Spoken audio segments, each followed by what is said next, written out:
Welcome. In front of me I have Huawei Band 9 and I'm gonna show you how to change the step goals or goal for the steps on this smart band.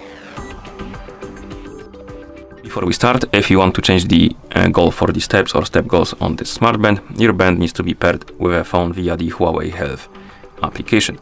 And once the devices are paired together, we can continue, and now we can open the Huawei Health application on the phone that is paired with our smart band. Once you open the app, you should see the health page. On it you should see the activity widget, and on the bottom of the widget you will see the today's steps, and we have the, as you can see, 20 out of 8,000.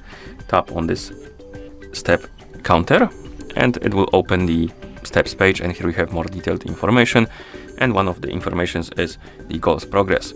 And next to the goal progress we have the edit button. You can tap on it, and here we can adjust the step goal by swiping on the slider, and once you're done you can tap on save, and then you can close the app, and that's how you change the step goal on this smart band.